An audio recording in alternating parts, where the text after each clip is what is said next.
Salve família! Sejam todos muito bem-vindos ao canal. Hoje falarei do intrigante mundo de John Gotti, o lendário chefe da máfia cuja vida foi meticulosamente desvendada no documentário da Netflix John Gotti, Ascensão e Queda do Dom Teflon.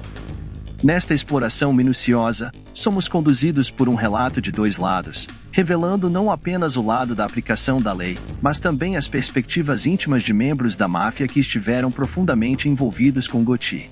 Ao longo desta jornada narrativa, somos transportados para a década de 80, um período marcado pelo reinado de Gotti, que já havia eliminado seu antecessor Paul Castellano no final de 1985. No entanto, enquanto o documentário oferece uma visão abrangente dos bastidores do submundo do crime, não podemos ignorar as peças ausentes deste quebra-cabeça complexo. Em um mergulho mais profundo, vamos explorar 5 momentos cruciais que moldaram a ascensão de Gotti ao poder e que, talvez, tenham sido sutilmente obscurecidos pela plataforma de streaming.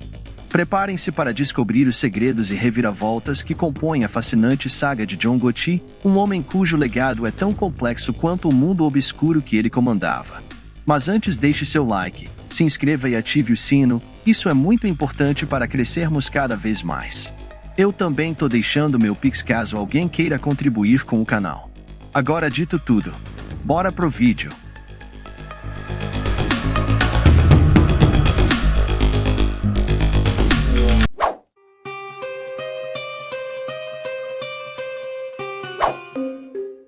No entanto, a jornada de Gotti para se estabelecer, primeiro como associado e depois como capitão na equipe, é igualmente cativante, pois nos ajuda a entender suas origens.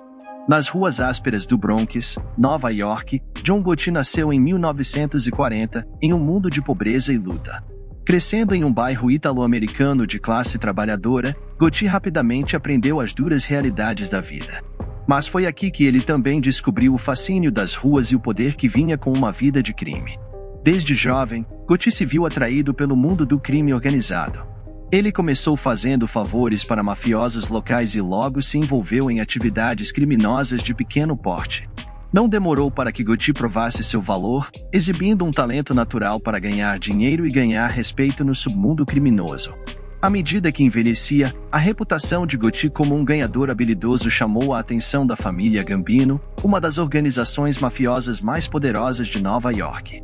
Reconhecendo seu potencial, a família acolheu Gotti, proporcionando-lhe oportunidades para subir na hierarquia e se estabelecer como uma força a ser reconhecida.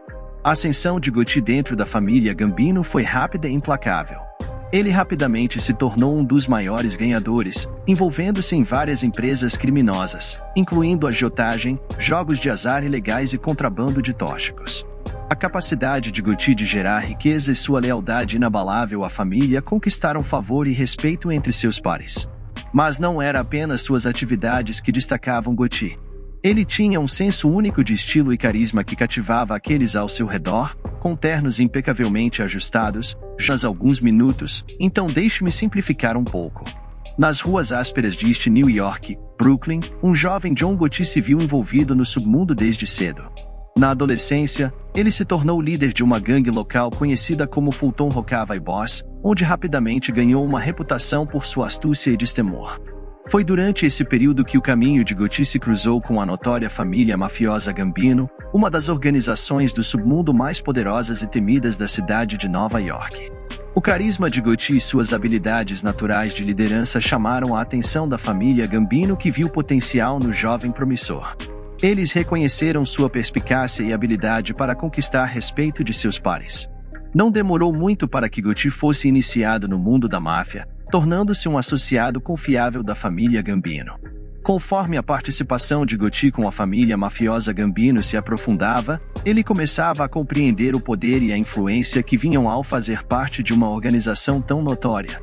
Rapidamente, ele aprendeu os meandros do submundo mafioso, navegando na complexa teia de alianças, rivalidades e atividades ilícitas que definem a máfia. Mas as ambições de Gotti não paravam por aí. Ele tinha como objetivo ascender na hierarquia da família Gambino, ansioso por fazer um nome para si mesmo e deixar sua marca no mundo da máfia com seu charme natural e personalidade magnética. Gotti rapidamente conquistou a confiança e o respeito de seus superiores, incluindo o líder da família, Carlo Gambino. No entanto, a ascensão de Gotti não foi isenta de desafios. Ele enfrentava uma constante vigilância por parte das autoridades, determinadas a derrubar a poderosa família Gambino. O envolvimento de Gotti em atividades criminosas o colocou frequentemente em conflito com a lei, resultando em uma série de prisões por delitos menores. Entre os 18 e 26 anos, Gotti encontrou-se indo e vindo da prisão, enfrentando acusações que iam de furto a brigas na rua. Apesar desses contratempos, a reputação de Gotti continuou a crescer dentro do submundo criminoso. Sua capacidade de navegar pelo sistema legal e evitar consequências graves lhe rendeu o apelido de Dom Teflon, já que as acusações criminais pareciam escorregar por ele sem deixar marcas. Em 1968, as atividades obscuras de Gotti tomaram um rumo mais sério quando foi preso por agentes do FBI sob acusações de roubo de caminhão e furto de carga. Ele se declarou culpado e foi condenado a 3 anos em uma prisão federal.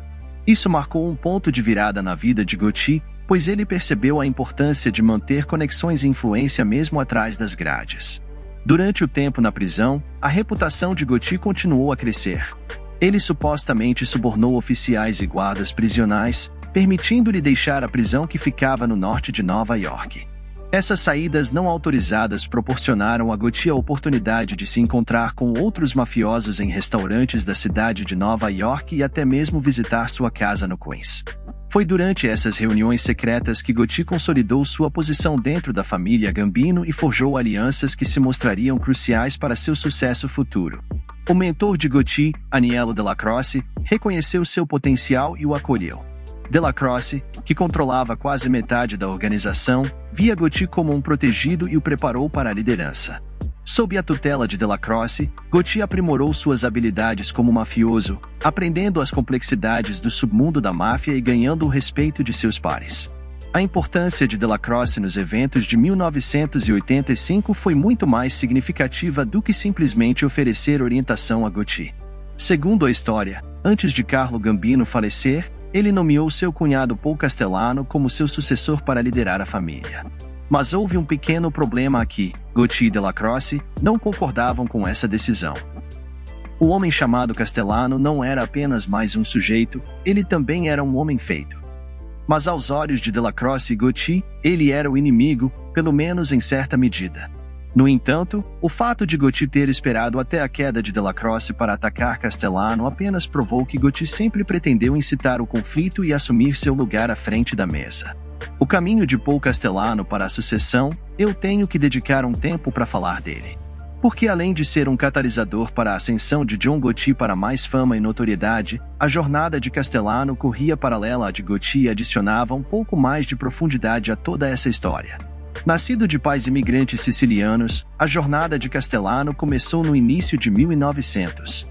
Seu pai, um açougueiro, incutiu nele os valores do trabalho árduo e lealdade. Mal sabiam eles que esses mesmos valores moldariam o futuro de Castellano no mundo do submundo organizado. Crescendo em uma comunidade italo-americana unida, o caminho de Castellano logo se entrelaçaria com o de seu primo, Carlo Gambino, um mafioso em ascensão na família Mangano. Os laços de parentesco se revelaram uma força poderosa, pois a irmã de Castellano mais tarde se casaria com o próprio Gambino. Ao entrar na idade adulta, Castellano seguiu os passos de seu pai e tornou-se um açougueiro. No entanto, sua associação com a máfia organizada continuou a crescer, alimentada por sua conexão com Gambino e a crescente família Mangano, que eventualmente se tornaria a notória família Gambino. A reputação de Castellano dentro da família cresceu, e em 1957, ele participou da infame reunião de Apalachia, um encontro de mafiosos de alto escalão de todos os Estados Unidos. Com apenas 42 anos, ele foi um dos participantes mais jovens, um testemunho de sua crescente influência no obscuro mundo da máfia. No entanto, a participação de Castellano na máfia organizada não foi sem suas consequências.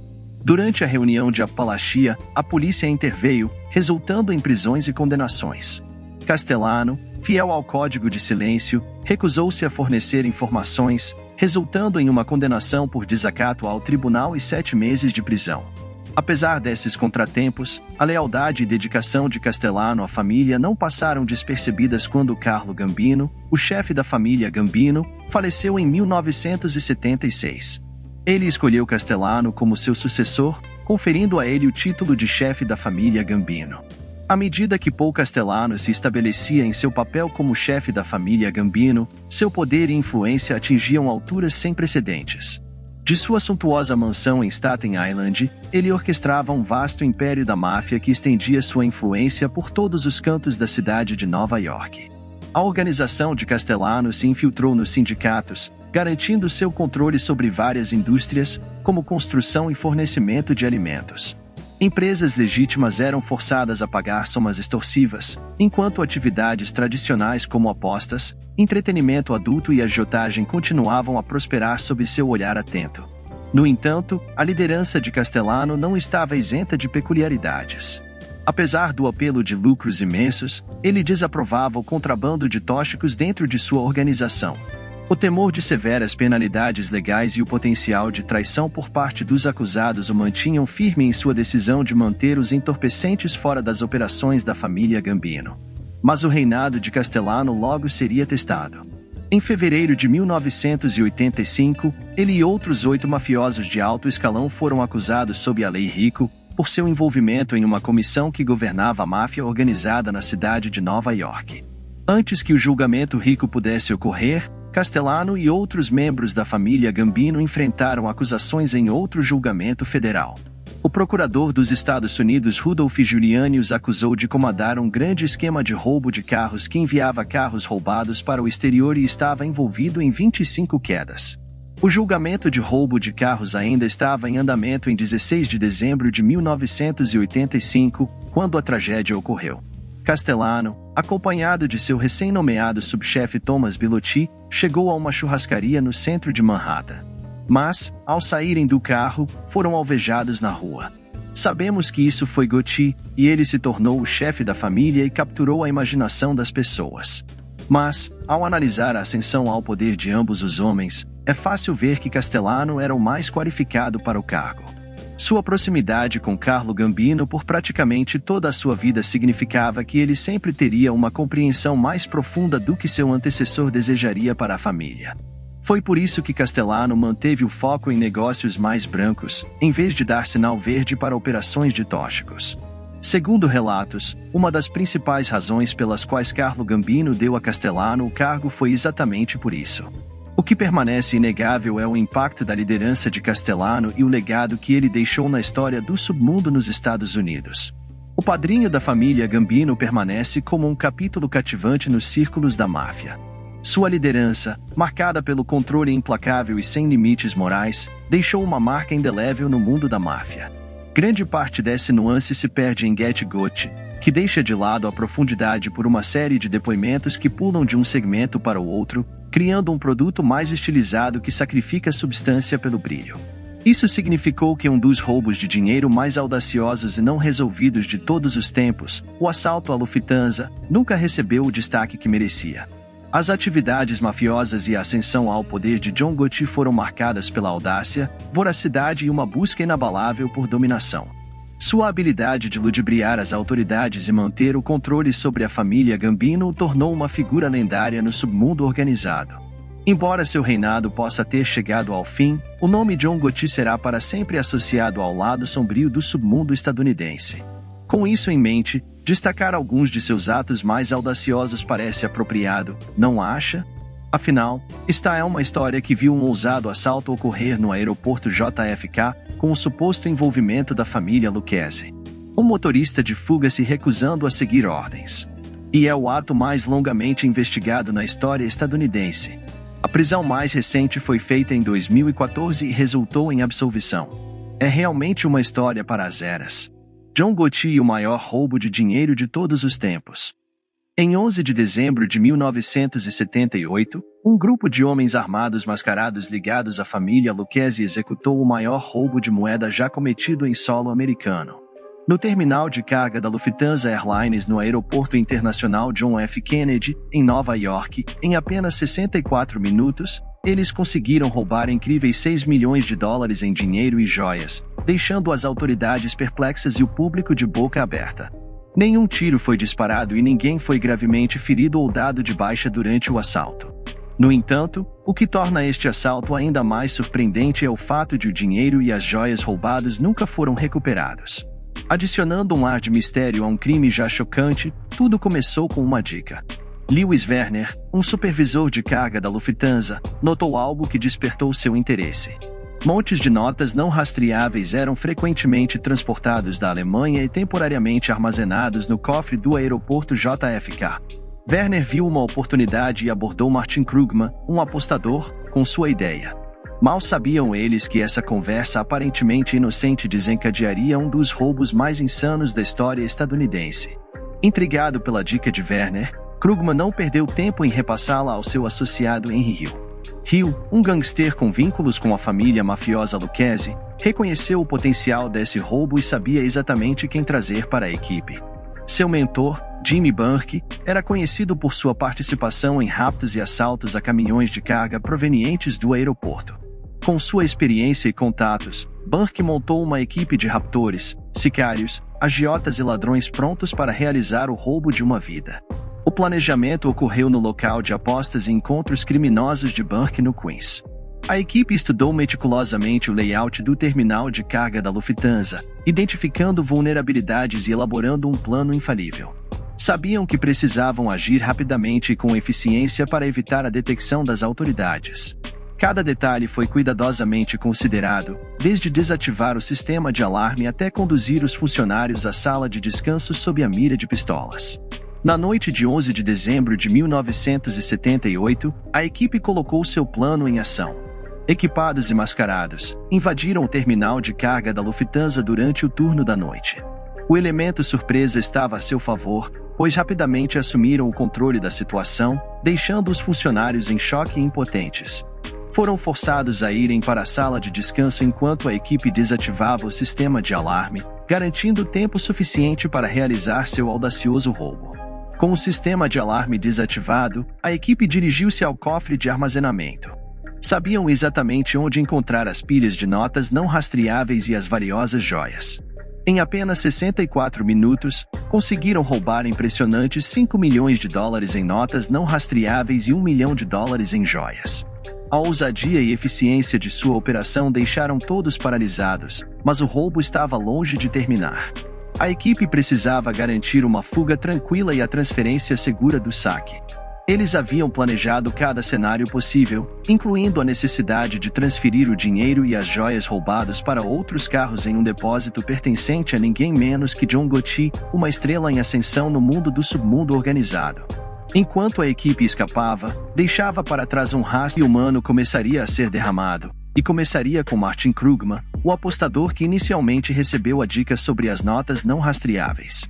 Krugman estava reclamando alto demais sobre sua parte do dinheiro roubado e a equipe decidiu silenciá-lo. Acabaram com ele, não deixando rastro de sua existência. Outra vítima foi Parnell Staggs Edwards, um membro da equipe que falhou em levar a van de fuga para o ferro velho conforme planejado. Burke o viu como um problema e decidiu eliminá-lo. Edwards foi executado por seu erro. Aquele ferro velho pertencia a John Gotti, mas Edwards decidiu seguir por conta própria e pagou com sua vida. Mas a sede da equipe não parou por aí. Burke mirou em seus cúmplices, Heights Lewis e sua esposa Joanna.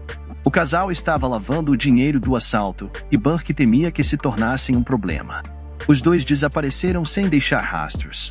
Seus corpos nunca foram encontrados. As atividades da equipe não passaram despercebidas pelos mafiosos rivais. Robert M. Semal e Joe Budden Manry, dois ladrões de carga que cruzaram o caminho da equipe, foram encontrados derrubados. Foi uma mensagem clara do submundo, um aviso para aqueles que ousavam interferir. O assalto também atraiu a atenção do capo siciliano Paulo Licastri. Ele viu uma oportunidade de lucrar com o caos e tentou se intrometer no saque roubado. Mas sua ganância provou ser sua ruína. Licastri foi encontrado torrado e crivado de balas, um sombrio lembrete dos perigos que espreitavam o submundo organizado. As ações audaciosas da equipe não apenas ceifaram aqueles diretamente envolvidos. Pessoas inocentes também foram pegas no fogo cruzado. Richard Eaton e Tom Monteleone, proprietários de restaurantes que estavam desviando dinheiro do assalto lavado através de seus negócios, foram dados de baixa por traição. A teia de loucura e engano continuou a se desenrolar. Teresa Ferrara, acusada de estar envolvida no esquema de desvio, também se deu mal. A onda de terror da equipe se estendeu até mesmo aos seus próprios membros. Thomas DeSimone, um membro da equipe, foi baleado pelo próprio John Gotti. DeSimone cometeu o grave erro de dar de baixa em 2 membros da família mafiosa Gambino sem permissão, uma decisão que selou seu destino. O assalto à Lufthansa foi um testemunho da audácia e insanidade dos mafiosos envolvidos. Mostrou quão estruturado e coordenado a máfia poderia ser, e até que ponto alguns estavam dispostos a ir por riqueza e poder. O dinheiro e as joias roubados nunca foram recuperados, deixando um mistério persistente que continua a fascinar até hoje. O envolvimento de Gotti na história apenas adicionou à sua lenda. À medida que os anos passavam sem solução do caso, apenas alguns anos após fazer parte de um dos assaltos mais loucos de todos os tempos, ele teria que lidar com uma dura perda pessoal que levaria a ainda mais tretas. Aos poucos a queda de Gotti foi se aproximando. Era um dia típico no bairro unido de Howard Beach, Queens. Em 18 de março de 1980, um duro golpe atingiu as famílias Gotti e Favara. John Favara, um homem trabalhador, morava na rua 86th. Frank Gotti, com apenas 12 anos, havia entrado para o time de futebol da escola. Cheio de empolgação, mal podia esperar para compartilhar a notícia com seus amigos e andar de minimoto pelo bairro. Ele pegou emprestada uma minimoto de um vizinho chamado Kevin M. Semal e começou a percorrer as ruas e calçadas. A alegria em seu rosto era evidente enquanto se deleitava na liberdade de andar em um veículo motorizado a 6 quarteirões de casa. A tragédia ocorreu. Frank Gotti atravessou um local de trabalho de reforma de uma casa na Avenida 157th, onde uma caçamba de construção estava estacionada na calçada. Sem saber, um ponto cego criado pelo brilho do sol aguardava logo além da caçamba. Em um instante, Frank Gotti dirigiu sua minimoto para a rua, diretamente na trajetória do carro de John Favara. O brilho cegante do sol tornou impossível para Favara ver o jovem a tempo de evitar a colisão. O impacto foi devastador. O bairro foi lançado no caos enquanto os moradores testemunhavam o acidente. Frank Gotti foi atingido pelo carro, preso sob ele. Gritos loucos para Favara parar enchiam o ar, mas ele permanecia inconsciente para intervir na tragédia que se desenrolava atrás dele. Infelizmente, o corpo da criança foi arrastado por quase 200 pés na rua 87th. Nos dias seguintes ao acidente, o bairro estava cheio de choque e luto. A comunidade se uniu em torno da família Gotti, oferecendo condolências e apoio durante esse momento difícil. Vitória, mãe de Frank, supostamente exigiu olho por olho, sendo relatado que apenas 2 dias após o acidente, uma mulher ligou para a delegacia de polícia informando que Favara seria eliminado. As coisas escalaram ainda mais quando ele começou a receber intimadas de queda, tudo enquanto Vitória o encarava furiosamente antes de atingi-lo com um taco de beisebol em 28 de maio. Neste ponto, as coisas ficam um pouco confusas. Algumas versões sugerem que ela o atingiu com um taco. Outras afirmam que ela confrontou Favara com um taco, e ele apenas sorriu para ela antes que ela destruísse o carro que havia acabado com seu filho. De qualquer forma, as coisas estavam escalando rapidamente. Em 25 de julho, John Gotti e sua esposa deixaram Nova York para umas férias na Flórida sob o pretexto de luto e condições mais ensolaradas. Foi durante esse tempo que John Favara misteriosamente desapareceu em 28 de julho, nunca mais sendo visto. Depois de desaparecer sem deixar rastros, o bairro de Howard Beach ficou em choque e especulações rolaram. A ausência de qualquer evidência concreta ao corpo apenas alimentou os rumores e teorias em torno de seu desaparecimento. As autoridades lançaram uma investigação sobre o desaparecimento, mas seus esforços produziram pouco resultado. Apesar de entrevistas e buscas, não houve avanço no caso. A falta de evidências dificultou determinar o que realmente aconteceu com ele, dada a crescente proeminência de John Gotti na máfia de Nova York. Muitos especularam que seu envolvimento no submundo organizado desempenhou um papel no desaparecimento de Favara. Se acreditava que a família Gotti buscava vingança pela queda de seu filho e orquestrou o fim de Favara. Ao longo dos anos, surgiram vários rumores e teorias sobre o destino de John Favara. Alguns afirmavam que ele estava enterrado em um cemitério da máfia em Ozone Park, enquanto outros acreditavam que estava enterrado em concreto e jogado no mar. A versão prevalente sugeria que o mafioso Charles Carneglia dissolveu os restos de Favara em um barril de ácido em sua macabra oficina no porão. Também foi rumorado que o irmão de John Gotti, Gene Gotti, estava entre os mafiosos envolvidos no rapto e queda de John Favara. No entanto, essas alegações nunca foram comprovadas, e a verdade permanece esquiva. A família Gotti manteve sua própria versão dos eventos, enfeitando detalhes para se adequar às suas justificativas da queda de Favara. Afirmam que Favara estava bêbado e em alta velocidade no momento do acidente, arrastando Frank Gotti por uma distância significativa antes de finalmente parar. Apesar das alegações da família Gotti, a investigação policial concluiu que o motorista, John Favara, não tinha feito nada errado. Levando a cabo sua busca implacável por justiça, a polícia determinou que Frank Gotti havia dirigido sua minimoto para a rua, e Favara teve pouca chance de desviar ou evitar a colisão. A irmã de Frank Gotti, também chamada Vitória, comentou anos depois sobre sua perspectiva dos eventos. Ela escreveu: "É da natureza humana querer vingança contra alguém que machuca aqueles que você ama. Eu só queria que Favara tivesse mostrado algum remorso, algum respeito. Acredito que ele estaria vivo hoje se tivesse." Vitória afirma que a falta de remorso e respeito de Favara levaram ao seu destino trágico. Apesar das diversas versões e rumores, a verdade sobre o desaparecimento de John Favara permanece um mistério. Seu destino pode nunca ser completamente conhecido, já que seus restos nunca foram encontrados. A família Gotti manteve o silêncio, deixando o caso sem solução e envolto em especulações. Mas o comentário da esposa de John Gotti, quando questionada sobre a queda, é revelador. Ela disse: "Eu não sei o que aconteceu com ele, mas não sinto muito se algo aconteceu. Ele nunca me mandou um cartão. Ele nunca se desculpou. Ele nem mesmo consertou o carro." O desaparecimento de John Favara teve um impacto profundo em sua família. Sua viúva, Janete, faleceu em 2000 sem nunca saber a verdade sobre o destino de seu marido. Seu filho, Scott, tem lidado com a ideia distorcida de que seu pai merecia o destino inspirado pelos Gotti. Sem um túmulo para visitar no Dia dos Pais por mais de 30 anos, Scott continua a enfrentar a perda de seu pai e as perguntas sem resposta sobre seu desaparecimento. Apesar de se esquivar de vários julgamentos na década de 1980, graças à obstrução ilegal de testemunhas, intimidação e subornos monetários, Gotti, também conhecido como Dom Teflon, parecia intocável. Mas o FBI, incansável em sua busca por justiça, continuou a construir casos contra ele, e foi durante esse tempo que garantiram a ajuda dos outrora leais associados de Gotti, incluindo Sammy Debu Gravano. Gravano, conhecido por sua participação na família Gambino, iniciou sua carreira mafiosa como associado da família Colombo.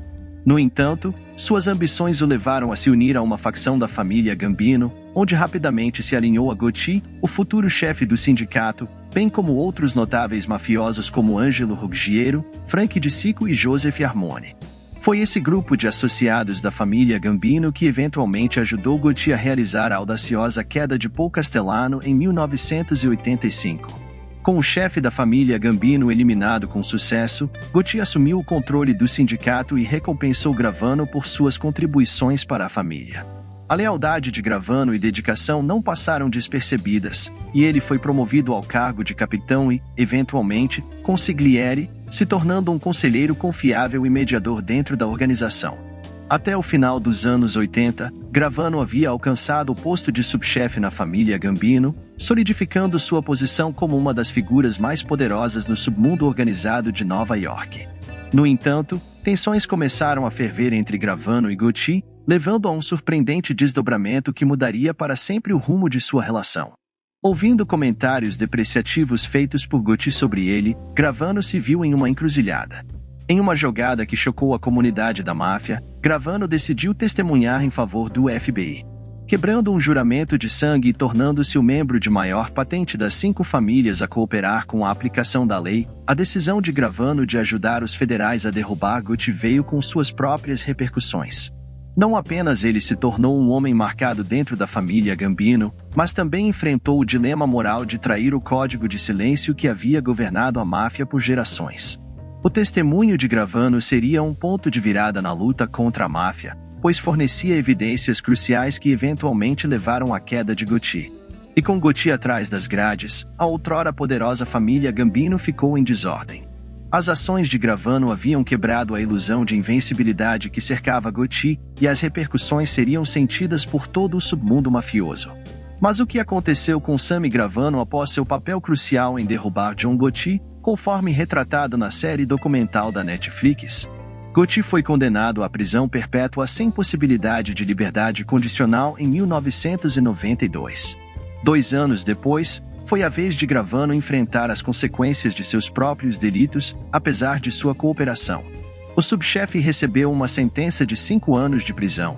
Embora o testemunho de Gravano contra Gotti indiscutivelmente o tenha ajudado a garantir uma sentença menos severa, seu envolvimento de longa data com a máfia e seu papel de alto escalão na família Gambino não permitiram que ele escapasse totalmente da prisão.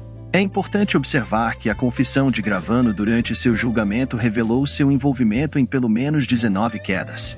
No entanto, em comparação com outros associados da família Gambino, Gravano recebeu uma sentença relativamente leve.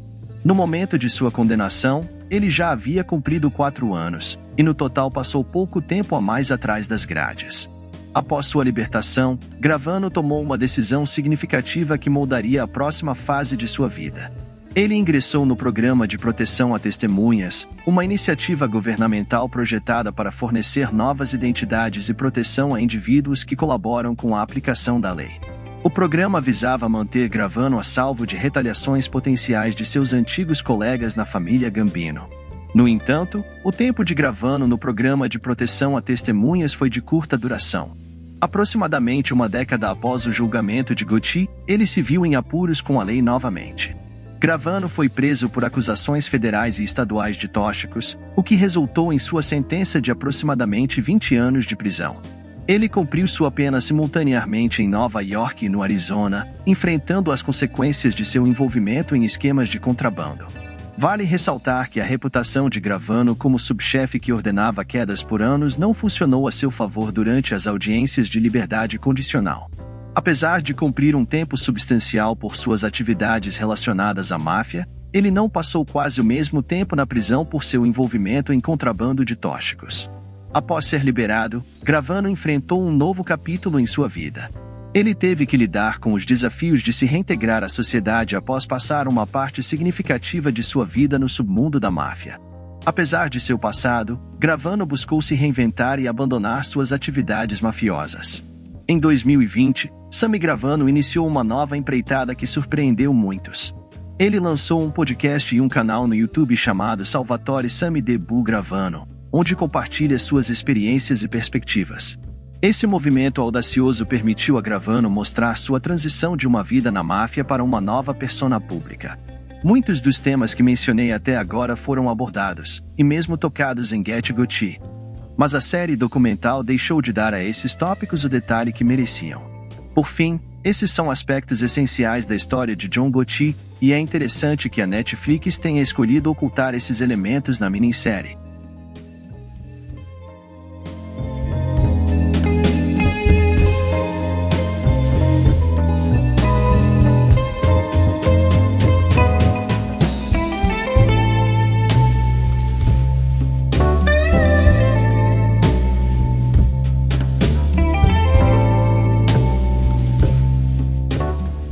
Salve família!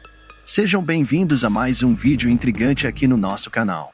Hoje, vamos adentrar no universo sombrio do contrabando mais uma vez, explorando a vida fascinante e misteriosa de um dos homens mais temidos e enigmáticos da história, Heriberto, o líder implacável do Z. Preparem-se para uma jornada repleta de reviravoltas, mistérios e controvérsias enquanto desvendamos os detalhes extraordinários que cercam a vida desse personagem complexo. Dos bastidores do submundo organizado às teorias que sugerem a possível farsa de sua queda, este vídeo promete revelar aspectos surpreendentes e pouco conhecidos sobre o famoso Z3.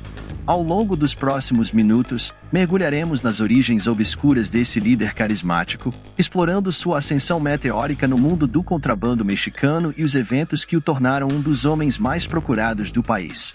Não percam essa narrativa envolvente que promete desvendar os enigmas por trás do homem conhecido como Z3.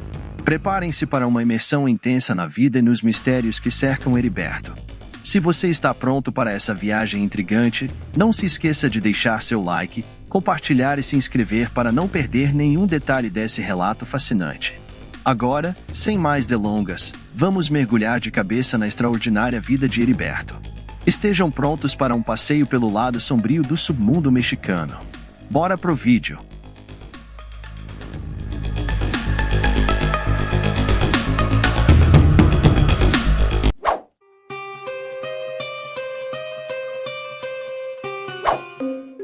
Nascido em Hidalgo em 25 de dezembro de 1974. Aos 17 anos, Heriberto decidiu ingressar no exército, onde começou como um soldado comum. Em 1993, foi promovido a cabo de infantaria e, nesse cargo, aprendeu a manusear equipamentos bélicos especiais e a comandar esquadrões. Posteriormente, foi selecionado para integrar o Grupo Aeromóvel de Forças Especiais, uma unidade de elite criada para combater o contrabando. Lá, foi treinado para realizar operações especiais e encobertas, passando por cursos de inteligência contra inteligência e combate, inclusive com a participação do exército estadunidense em seu treinamento. Sua vida nas Forças Especiais durou pouco mais de 7 anos, pois, no final de março de 1998, ele se apresentou no quartel militar número 1 na Cidade do México e solicitou sua baixa do exército devido a problemas familiares que exigiam sua presença em tempo integral. Tudo isso aconteceu porque Heriberto foi recrutado pela Organização do Golfo por outro ex-militar chamado Arturo, conhecido como Cena Uno. Heriberto decidiu abandonar a lei, entrando no mundo mafioso em busca de um futuro mais próspero, atraído pelas grandes somas de dinheiro deixadas pelo contrabando. A organização do Z, sob o comando de Heriberto, se tornaria a terceira na hierarquia, e ele receberia o apelido de Z3. Após a baixa de Arturo, conhecido como Z1, pelo exército em novembro de 2002, Heriberto subiu ainda mais as escadas do poder, um ano depois da captura do capo Osiel Cárdenas, até então líder da Organização do Golfo. Assim começou o surgimento da Organização do Z e o mito animalesco de Heriberto. Gradualmente, esses ex-militares de elite começaram a operar por conta própria no submundo, tornando-se símbolo da insana disputa contra o contrabando com quedas, extorsões e uma loucura total. Em 2004, após a captura de Rogério Gonzalez, conhecido como Z2, chegou o momento de Heriberto comandar o Z. Nesse momento, devido ao seu liderado, ele se tornará a insana lâmina do machado do clã do Golfo. Sob sua liderança, os Z se organizaram em uma estrutura celular, onde os membros de baixo escalão tinham pouco conhecimento sobre as operações em larga escala. Eles se envolviam em raptos, roubo de petróleo, contrabando e cobrança de impostos sobre as tóxicos que transitavam em seu território. As operações do Z se estendiam da fronteira entre México e Estados Unidos até Guatemala e América Central, envolvendo pelo menos 10 estados mexicanos. Dizia-se que Heriberto representava a modernidade do contrabando. Como novidade, eles romperam os grandes pactos com outros grupos rivais para serem mais autônomos, embora, sob esse comando, Heriberto sempre tenha rejeitado grandes demonstrações de poder e riqueza, muito comum entre os capos do submundo, mantendo assim um perfil mais discreto. No entanto, sua lógica territorial representou outra inovação como grupo mafioso no submundo organizado mexicano. O Z3, devido à sua insanidade, ganhou o apelido de o executor ou algoz, sendo considerado o responsável direto por milhares de quedas e algoz de dezenas de inimigos contrabandistas, rivais e autoridades. O México chegou a catalogá-lo como um sicário insano, e até mesmo surgiram rumores de que em uma de suas propriedades ele mantinha animais selvagens como tigres e leões, alimentando-os às vezes com seus rivais.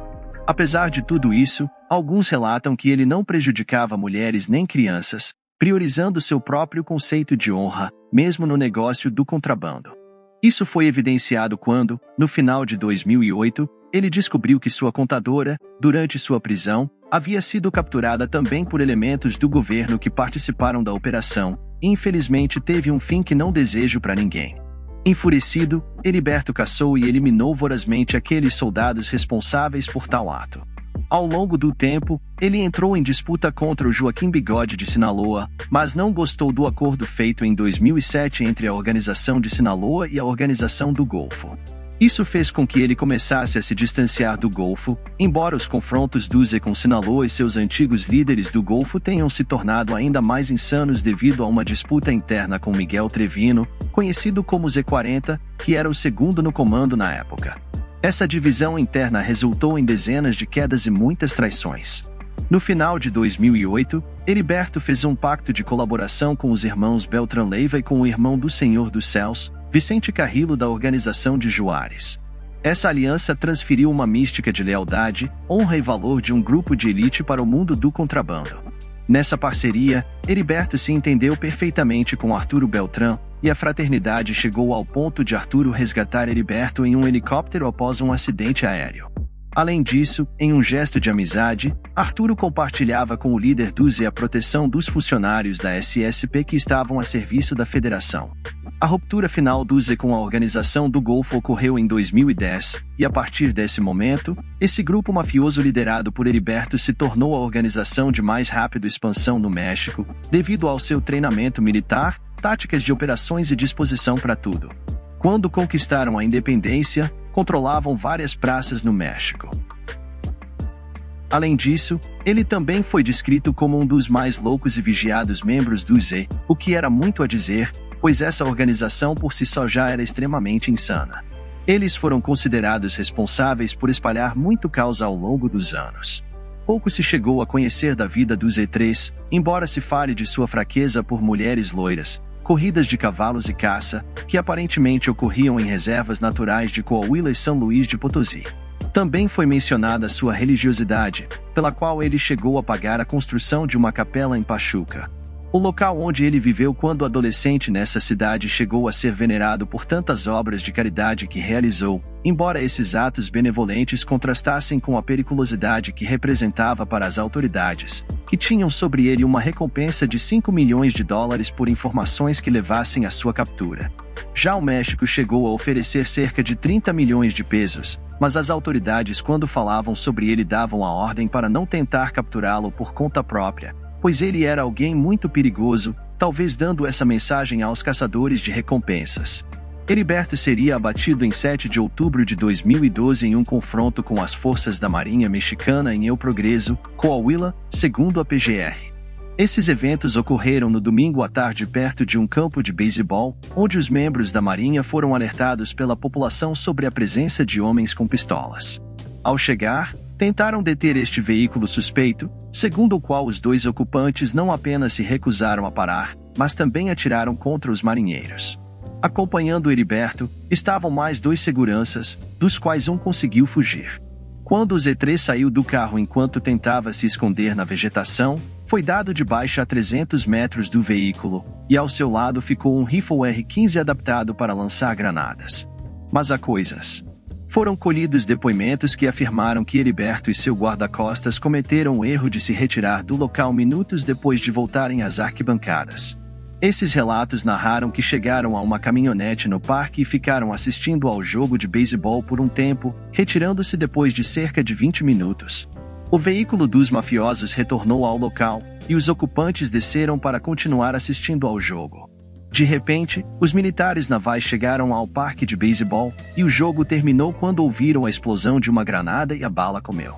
No dia seguinte, após coletar as impressões digitais com os arquivos criminais nacionais, confirmou-se que esse indivíduo indocumentado era Heriberto, líder máximo do Z e o segundo personagem mais procurado do país na época, depois de Joaquim Bigode. Após a operação realizada pelo Z3, eles foram entregues à procuradoria local para realizar todos os exames correspondentes. Entre as 15 horas e as 19 horas do domingo, as fotografias tiradas do corpo de Heriberto foram capturadas durante esse intervalo de tempo até agora, depois que os elementos da PGR em Coahuila deixaram a funerária, e os corpos foram deixados sob responsabilidade da mesma. Apenas o funcionário do local compareceu, o que causou grande comoção, pois na madrugada de segunda-feira, 8 de outubro, um grupo bem equipado chegou para pegar o corpo da funerária Garcia. Em uma coletiva de imprensa posterior, foi dito que homens com os rostos cobertos e fortemente equipados, depois de subjugar o pessoal da funerária, pegaram o corpo e, no carro, o retiraram das instalações, obrigando o proprietário a dirigir o veículo até um local onde uma caminhonete os esperava, na qual os sicários levaram o corpo e desapareceram. O proprietário retornaria à funerária posteriormente, por alguma razão ligou para as autoridades, e relatou o roubo do corpo de Heriberto somente 3 horas depois após o ocorrido. Disse que o proprietário não recebeu nenhum tipo de apoio para proteger a funerária e não participou da necrópsia ou da identificação do corpo. Por esse motivo, surgiram teorias de alguns especialistas no submundo que consideravam que o corpo não pertencia a Heriberto e que no roubo do corpo houve muitas inconsistências, levando a crer que o mítico Homem Dúzia presumivelmente teria simulado sua queda, talvez para escapar e desaparecer do rastro das autoridades. E esses inimigos? Uma dessas inconsistências era que a descrição do exame traumatológico não coincidia com as fotos divulgadas do corpo. No entanto, tanto a Marinha quanto a Procuradoria insistiram que a identificação estava fora de dúvida e que foi possível realizar graças a fotos e impressões digitais, somadas a diferentes testes de DNA. Por fim, oficialmente, para as autoridades, um dos homens mais insanos da história do contrabando no México, Heriberto, foi realmente dado de baixa, mas para outros, ele continua vivo, escondido em outro país. Salve família! O que vocês acharam da vida de Heriberto? Ele que foi um homem extremamente implacável, e com uma personalidade muito forte. Deixem nos comentários e vamos continuar a trocar essa ideia. Também deixem seu like. Eu tô deixando meu Pix caso queiram contribuir com o canal. Não esqueçam de se inscrever e ativar o sino para ficar por dentro de todos os lançamentos. Um forte abraço família. E até a próxima.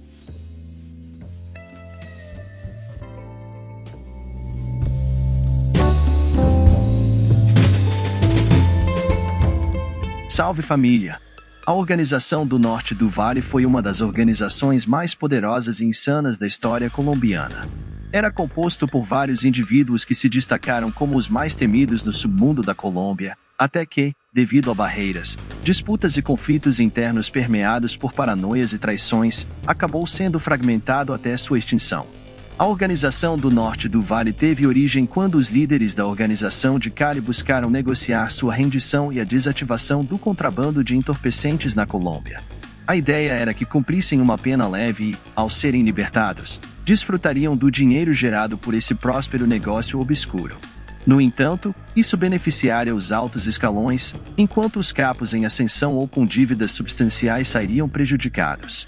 Portanto, diferentes chefes dessa organização decidiram formar sua própria organização, principalmente atuando na região norte do Vale, no Vale do Cauca, o que deu nome a este grupo. Muitos dos primeiros membros eram ex-agentes da polícia, o que lhes permitiu estabelecer laços estreitos com vários indivíduos das autoridades públicas, facilitando a expansão do negócio por diferentes municípios do departamento, como União, Roldanilo, Zarzal, La Vitória, Toro, Buenaventura, entre outros.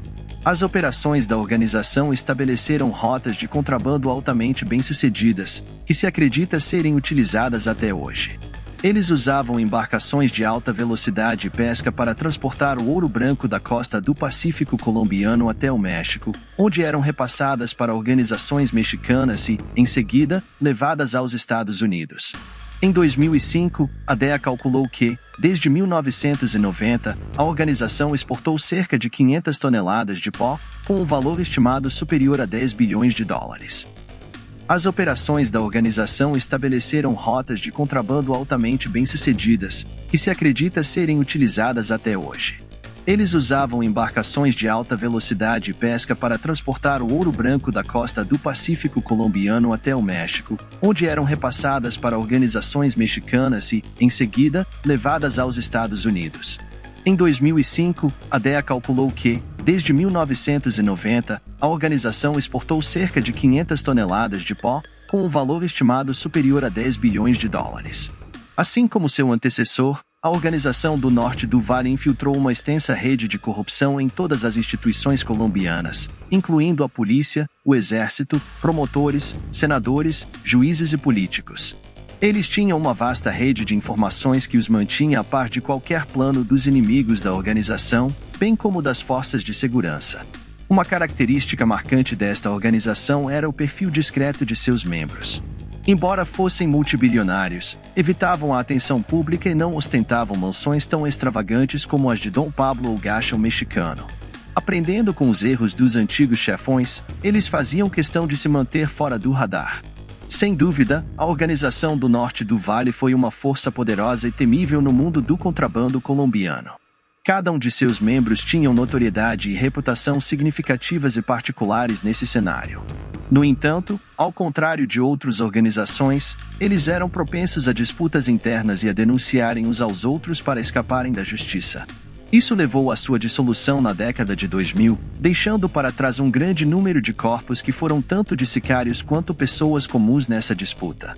A seguir, apresentarei os chefes mais proeminentes que compuseram essa organização. Sejam todos muito bem-vindos.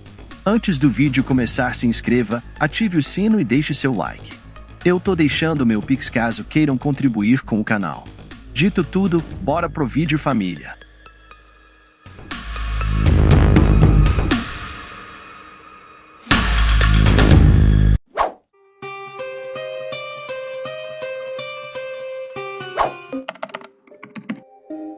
José Orlando Henao Montoya, conhecido pelo apelido de O Homem do Macacão, tornou-se o líder dessa organização, sendo respeitado, admirado e temido por todos. Esse homem entrou na máfia no final dos anos 70, nos laboratórios dos irmãos Rodrigues Orejuela, e ao longo do tempo subiu na hierarquia, ganhando poder e estabelecendo seus próprios laboratórios até alcançar a posição mencionada anteriormente. Embora tenha sido um homem muito poderoso, ao contrário dos irmãos Orejuela ou Pablo, sobre ele há muito pouca informação. Isso evidencia o excelente trabalho que ele realizava, cobrindo seus passos e rastros. Existem apenas algumas fotos e vídeos em que ele aparece, mas na organização se diz que ele não pensava duas vezes antes de eliminar seus adversários, mesmo que fossem da mesma organização. Por exemplo, muitos acreditam que ele tenha sido a mente por trás da queda de Efraim Hernandes, conhecido como Dom Efraim, o segundo homem mais poderoso da organização. Orlando influenciou um colaborador de Efraim a eliminar seu chefe para depois ser traído e dado de baixa por Orlando, a fim de se apresentar como o salvador da organização. Conforme esperado, as autoridades descobriram quem ele era e qual posição ocupava, o que levou a uma perseguição. No entanto, devido à sua influência nas forças de segurança, ele negociou secretamente com altos funcionários do governo para se entregar voluntariamente e cumprir apenas alguns anos de prisão antes de ser libertado para desfrutar de sua fortuna. Isso foi efetivado em setembro de 1997, quando ele foi preso na prisão de La Modelo, em Bogotá. Um mês depois de entrar na prisão, Pacho tentou acabar com Varela, que era o braço direito de Orlando, em meio à disputa entre a Organização do Norte e a Organização de Cari. Apesar de Varela querer se vingar, seu chefe o impediu, pois buscava acalmar o conflito. No entanto, um ano depois, em novembro de 1998, Orlando percebeu que Pacho estava negociando com os americanos para ser extraditado e, em troca de testemunhar tudo o que sabia, receberia uma substancial redução de pena. Orlando não tomou nenhuma medida e permitiu que Varela se vingasse de Pacho, executando o chefe no início do mês. Essa ação foi o gatilho para a morte do Homem do Macacão, pois na mesma prisão estava alojado José Manuel Herrera, irmão de Pacho, que culpou Orlando por essa queda. Como vingança, ele acabou com o chefe da organização em sua cela em 13 de novembro, disparando 4 vezes com um 38 que conseguiu introduzir na prisão. Esse ataque causou a morte instantânea de Orlando. Ele sempre será lembrado como um dos poucos chefes colombianos que foi equiparado a figuras como Pablo, Gacha ou os irmãos Orejuela, tendo jogado suas cartas com sabedoria e se mantido longe da opinião pública por bastante tempo, até que perdeu a vida por não vigiar cuidadosamente aqueles ao seu redor. Ivan Urdinola Grajales nasceu em Eudovio, Vale do Cauca. Ele conheceu os irmãos Rodrigues Orejuela em uma feira em Cari nos anos 80, onde se interessou profundamente pelo negócio do contrabando. Ele começou a trabalhar com eles e gradualmente se tornou um homem de confiança extremamente leal. Quando a Organização do Norte foi formada, eles estabeleceram uma rede de aviões e pistas clandestinas para continuar com o contrabando. Embora na época o dinheiro estivesse no pó, Urdinola decidiu explorar outra área menos conhecida, optando por cultivar e exportar a papoula. Ele é acreditado por ter preenchido várias regiões do país com plantações de papoula, comprando ópio de agricultores de Cauca, Huila e Tolima. Dessa forma, ele acumulou grande poder e se tornou um dos capos mais ricos da época. Devido às suas realizações e ambição, também ficou conhecido como o Rei da Papoula. Urdinola foi preso em abril de 1992 durante a mega operação conhecida como Operação Robledo. 2 agentes da Força-Tarefa de Busca chegaram à fazenda La Porcelana, de propriedade do capo. Nessa situação, os agentes esperavam resistência por parte de Ivan e estavam preparados para tudo. No entanto, eles ficaram surpresos quando Urdinola abriu a porta usando um pijama e, de maneira muito cordial, perguntou à polícia o que estava acontecendo. Embora tenham ficado em silêncio por um momento, eles finalmente disseram que estavam lá para o levar para a prisão. Ele concordou sem oferecer resistência, mas pediu permissão para tomar banho e trocar de roupa. Após isso, ele foi levado a um bunker do Ministério Público. Inicialmente, ele foi condenado a 17 anos de prisão, reduzidos para 13 devido a seu testemunho e confissão. Ele recebeu várias reduções adicionais e acabou cumprindo apenas 55 meses de pena. Ivan faleceu em 24 de fevereiro de 2002 em sua cela na prisão de Itagüí. Ele foi encontrado por um sicário que trabalhava para ele chamado Juarez, já caído em sua cela. Surgiram várias teorias sobre sua queda, sendo uma das mais comentadas a de que ele foi envenenado por sua esposa, Lorena Henao, ou por algum de seus inimigos. Entretanto, após 3 autópsias realizadas em seu corpo, ficou estabelecido que ele caiu devido a um infarto agudo do miocárdio.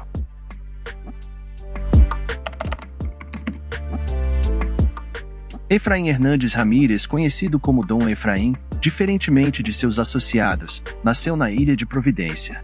Na década de 1970, ele atuou como policial e, posteriormente, trabalhou como armazenista nos portos. Foi lá que ele aprendeu tudo o que precisava saber sobre mercadorias e embarcações, aplicando esse conhecimento no mundo do contrabando. Ele obteve tanto sucesso que ficou conhecido como o Senhor dos Mares. Na Organização do Norte, ele conseguiu se posicionar como o segundo homem mais importante, além de ser um dos mais ricos. Possuía mais de 30 empresas em todo o Vale do Cauca e centenas de propriedades em Bogotá, no Vale e no Equador. Entre essas propriedades destacavam-se motéis, empresas avícolas, concessionárias de automóveis e diversos apartamentos. Dom Efraim foi dado de baixa em 7 de novembro de 1996 por um de seus funcionários, Fernando Cifuentes. Fernando era um dos homens de confiança de Dom Efraim, mas o problema era que ele constantemente sofria maus tratos por parte de Efraim. Orlando Henao, ao perceber isso, encorajou Fernando a não se submeter, alegando que ele precisava defender sua dignidade. Após tolerar mais alguns insultos, Cifuentes decidiu agir, acabando com seu chefe em um dos escritórios localizados no Shopping Hacienda Santa Bárbara, no norte de Bogotá. Disse que Fernando foi manipulado pelo Homem do Macacão, pois este último descobriu que alguém estava considerando se tornar um informante das autoridades estadunidenses para obter uma redução de pena e sair ileso do mundo do contrabando de entorpecentes. O líder da organização, ao perceber que Hernandes tinha muitas informações valiosas a compartilhar, decidiu eliminar o sapo, termo usado para traidores informantes.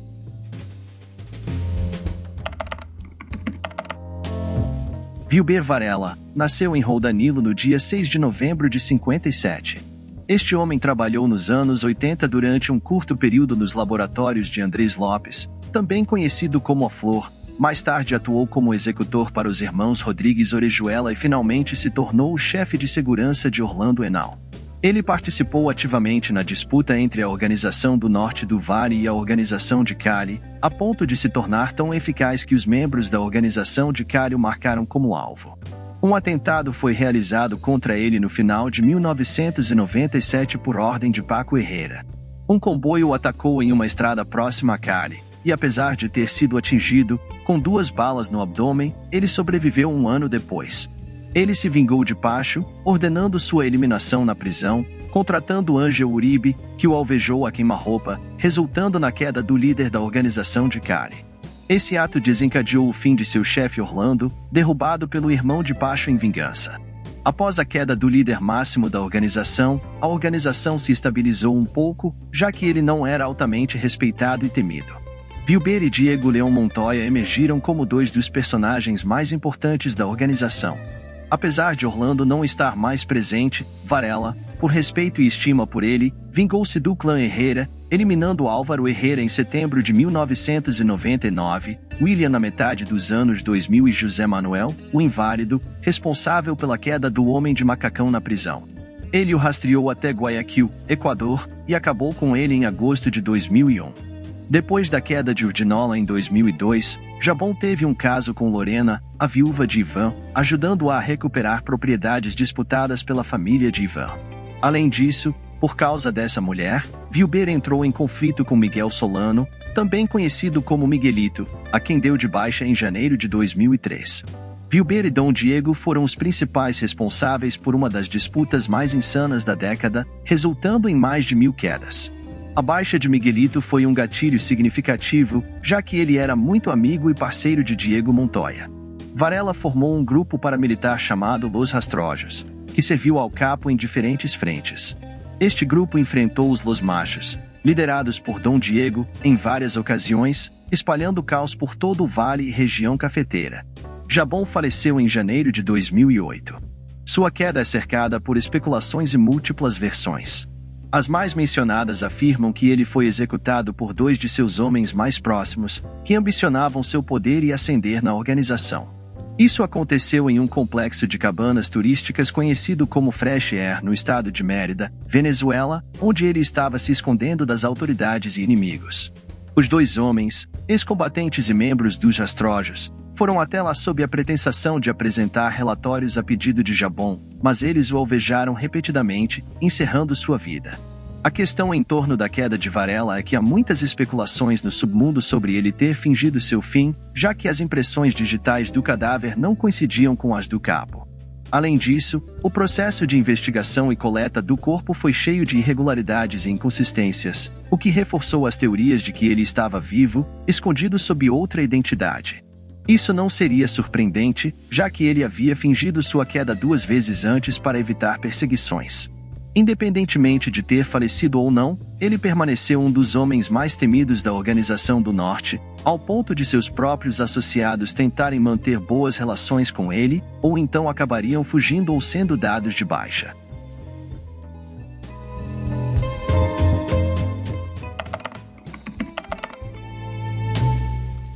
Diego Leão Montoya, também conhecido como Dom Diego, também no Vale do Cauca, em 11 de janeiro de 58, nos anos 80. Ele entrou no mundo do crime trabalhando inicialmente na organização dos irmãos Rodrigues Orejuela por um curto período, mas depois de subir nas fileiras, tornou-se o chefe de segurança do capo Ivan Urdinola. Após a captura de Urdinola em 1992, Montoya assumiu vários laboratórios em diferentes municípios do departamento, bem como rotas para transportar pasta de coca do Guaviare e Caquetá. Tudo isso o colocou, junto com Alex Jabon, como um dos homens mais poderosos da organização, embora fosse um chefe de nova geração. Ele manteve um perfil discreto, com formação acadêmica e uma vida social fechada, onde não exibia ostentação constantemente. No final dos anos 90, aliando-se a outros líderes da organização, ele formou organizações de autodefesa que o protegiam e serviam como força de combate. Inicialmente, eles contavam com apenas 30 homens, mas depois chegaram a ter mais de 600. Esse grupo ficou conhecido como o Bloco Calima, e Montoya ganhou a reputação de Senhor da Guerra, sendo atribuídos a ele mais de 1.500 quedas relacionadas ao paramilitarismo. Ele também travou batalhas intensas contra as Farc, responsabilizando-as por diferentes ataques em vilas e povoados, alegando que eram colaboradoras do grupo insurgente. Montoya cedeu o controle do Bloco Calima a Carlos Castano, que o incorporou às Autodefesas Unidas da Colômbia, AUC. Posteriormente, Montoya criou outro grupo conhecido como Los Machos, com o qual lutou ferrenhamente contra Vilber Varela na disputa mencionada anteriormente. Dom Diego foi capturado em setembro de 2007 na Operação Simeão. Dezenas de membros da unidade de busca rastrearam Montoya até uma área rural no município de Zarzal, conhecida como Eupital. Ele estava em uma pequena fazenda inacabada, sem eletricidade nem luxos, uma tática para se esconder em plena vista das autoridades. Quando as forças de segurança chegaram ao local, os guarda-costas de Montoya abriram fogo para ganhar tempo para sua fuga, mas foram rapidamente eliminados. Montoya tentou fugir, mas tropeçou em um monte de folhas, que o cobriram. Ele estava escondido em um esconderijo. Na época, ele estava entre os 10 homens mais procurados do mundo pela DEA, FBI e CIA, com uma recompensa de $5 milhões por sua captura, porém o mesmo mantinha acordos secretos com estas agências. Posteriormente, ele foi capturado usando uma camiseta, calças e tênis desamarrados. Em 2008, ele foi extraditado para terras estadunidenses, onde, um ano depois, em 2009, foi condenado a 45 anos de prisão por enviar centenas de toneladas de pó para os Estados Unidos, além de ter ligações com várias organizações mexicanas e a queda de um agente federal. Atualmente, ele cumpre sua pena nos Estados Unidos.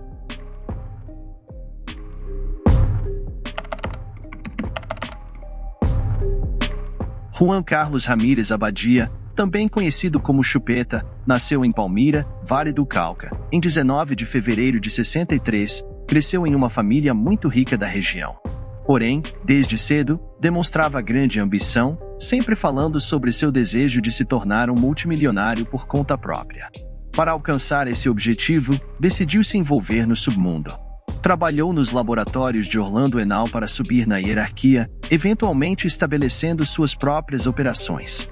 Sua habilidade e inteligência o levaram a realizar muitos negócios bem-sucedidos, o que o posicionou como um poderoso capo.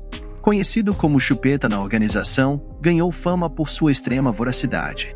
Era conhecido por disparar primeiro e fazer perguntas depois, sendo acusado até mesmo de eliminar membros da própria organização e concorrentes contrabandistas que utilizavam os portos do Pacífico. Transportava coca em grandes contêineres e também utilizava aviões para levá-las aos Estados Unidos, inundando o mercado de Los Angeles. Por isso, as agências de combate ao contrabando o consideravam um dos capos mais proeminentes da Colômbia. Chupeta finalmente decidiu encerrar o negócio com as autoridades e se entregou à justiça em 1996, admitindo envolvimento no contrabando de pó. Foi condenado a 24 anos de prisão, mas, devido a reduções de pena, cumpriu apenas 4 anos, sendo libertado em 2000. Juan Carlos, como mencionado, era extremamente belicoso. Chegou ao ponto de eliminar até mesmo pessoas próximas a ele. Pouco tempo após sua libertação, se viu envolvido em um conflito com seu melhor amigo, Juan Carlos Ortiz, conhecido como Cuchilla, que tinha ligações com o clã Herrera, então em treta com Varela. Ainda ressentido por Ortiz, Chupeta foi pressionado a eliminar Cuchilla. Com grande pesar, cumpriu o pedido da organização e acabou com seu melhor amigo. Além disso, é responsabilizado pela queda de aproximadamente 300 pessoas, incluindo membros da família de Vitor Patino Fumic, a quem ele eliminou em vingança por declarações feitas pelo apelidado químico nos tribunais estadunidenses, causando grandes problemas para Chupeta na Colômbia. Entre os familiares do químico que ele acabou estava Luiz Ocampo, conhecido como Tocayo, meio-irmão de Vitor Patino e melhor amigo de Varela. Quando Tocayo foi eliminado, Varela não perdoou Chupeta e se tornou um oponente feroz. A questão é que Juan Carlos não tinha o mesmo poder que Varela e optou por fugir para o Brasil. No país, para despistar inimigos e autoridades que o buscavam incansavelmente, tomou uma decisão drástica. Submeteu-se a 2 cirurgias plásticas, segundo ele, que alteraram drasticamente seu rosto, tornando-o irreconhecível. Por fim, foi capturado por autoridades daqui do Brasil, em uma operação que contou com a união de várias agências internacionais que visavam desmantelar uma rede de lavagem de dinheiro. Isso aconteceu em 7 de agosto de 2007, um ano depois, em 2008, foi extraditado para os Estados Unidos. Ramírez se declarou culpado de acusações como parte de um acordo judicial, concordou em se tornar testemunha do governo dos Estados Unidos em troca de uma sentença de 20 anos. Ele testemunhou no julgamento de Joaquim o Bigode em 2018, afirmando que ele havia sido o principal fornecedor de pó para a organização de Sinaloa.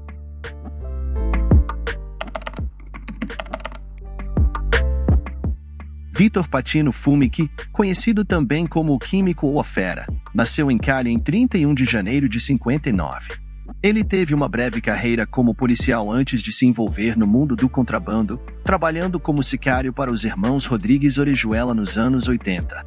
Mais tarde, começou a trabalhar de perto com Orlando Enal e Ivo Urdinola, gerenciando os portos de Buenaventura e arredores, estabelecendo diversas rotas para o transporte da mercadoria produzida em seus próprios laboratórios. Ele se entregou às autoridades em julho de 95 e recebeu sua sentença em fevereiro de 96, que foi de 12 anos, sendo condenado por enriquecimento ilícito e contrabando. No entanto, cumpriu apenas 7 anos de prisão devido a reduções de pena, sendo libertado em 2002, alguns meses após o ano mencionado, quando ainda estava em liberdade condicional. Ele entrou em contato com agentes da DEA, aos quais propôs uma reunião para fornecer informações em troca de benefícios judiciais com as autoridades estadunidenses. Como ele sabia que, cedo ou tarde, seria recapturado devido ao seu envolvimento no contrabando, concordou com a reunião. Porém, o que ele não sabia era que a DEA estava armando uma armadilha e o estava gravando sem seu consentimento para usar tudo contra ele. Além disso, fora do hotel, membros do Ministério Público colombiano e do bloco de busca o esperavam para capturá-lo assim que saísse da reunião. Ao ser capturado novamente, desta vez as autoridades estadunidenses se apressaram e emitiram um mandado de extradição, que foi efetivado em 2002.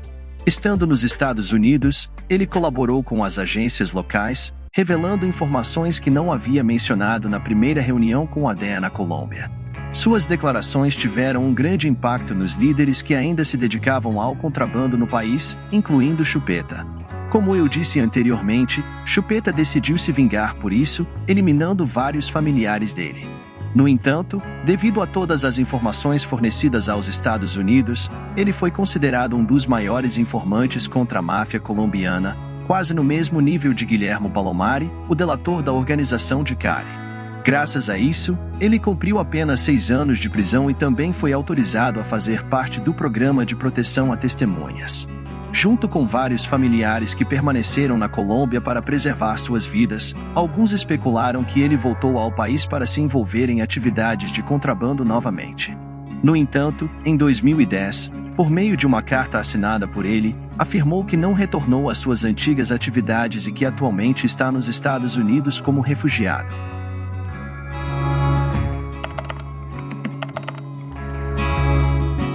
Luiz Alfonso Ocampo Fumec, conhecido como Tocayo, nasceu em 1969 em Tolima, mas foi criado em Buenaventura. Desde muito jovem decidiu seguir os passos de seu irmão Vitor, trabalhando na organização do Norte do Vale, desempenhando qualquer papel necessário para a organização. Tocayo não era um chefe tão conhecido e se acredita que tenha sido o braço direito de Varela. Eles eram parceiros e muito bons amigos. Não se pode negar que ele não obteve tanto poder e autoridade, mas Luiz não era submisso a Jabon, mas sim um aliado em todas as situações, tanto nas boas quanto nas más.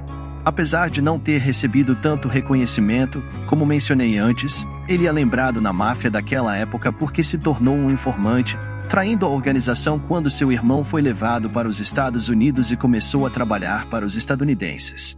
Interceptaram ligações que comprovaram que Ocampo estava ajudando seu irmão mais velho. Com informações de primeira mão que ele obtinha nos círculos da organização, ele fornecia detalhes sobre rotas, mercadorias prestes a serem enviadas e esconderijos de alguns capos. Como era de se esperar, os capos do norte não deixaram isso passar e decidiram eliminá-lo. Jabon era um grande amigo dele, e por isso optou por não se envolver em tal execução. Chupeta foi quem assumiu a situação. Este último o convidou para sua fazenda para uma reunião casual, como costumavam fazer, e embora Tocayo inicialmente relutasse em ir, acabou concordando. Em fevereiro de 2004, quando Luiz estava na fazenda de Ramírez, ele foi recebido por uma chuva de balas que, no final das contas, não acabaram com ele, mas sim seus guarda-costas.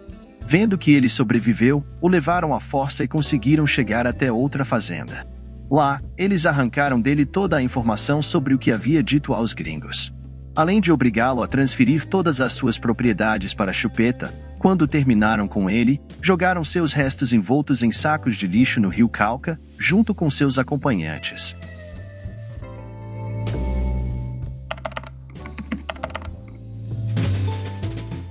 Juan Carlos Ortiz, também conhecido como Cuchilla, dentro da organização era tido como alguém extremamente insano. Ele trabalhou junto com Ivan Urdinola no controle de vários campos de papoula em Tolima e Huila, encarregados de enviar vários carregamentos mensais de cocaína para os Estados Unidos.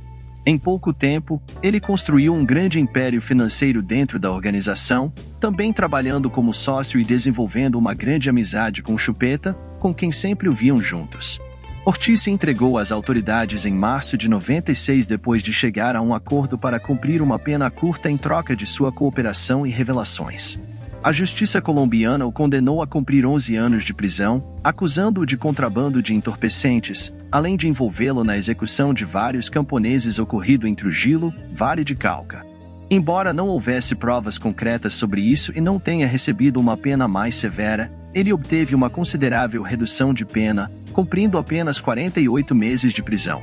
Ortiz se viu envolvido em um sério problema, já que era amigo do clã Herrera, os irmãos de Pacho Herrera, que na época estavam em uma treta intensa com Varela e seu grupo, que buscavam vingança pela queda de Orlando Henao, o Homem do Macacão. Devido à sua proximidade com esse clã, acredita-se que Ortiz também tenha sido considerado um inimigo. Após muita insistência por parte de Chupeta, a organização chegou à decisão de que ele precisava ser eliminado. Isso aconteceu em outubro de 2001, durante uma das muitas visitas que Ortiz fazia a seu amigo Chupeta. Quando Ortiz deixou a fazenda, Chupeta ordenou ao seu chefe de segurança e seus sicários que o seguissem pela estrada e acabassem com ele. Assim foi feito. Quando alcançaram o carro de Ortiz e seu segurança, foram executados dentro do veículo, e eles foram lançados no rio para não deixar evidências.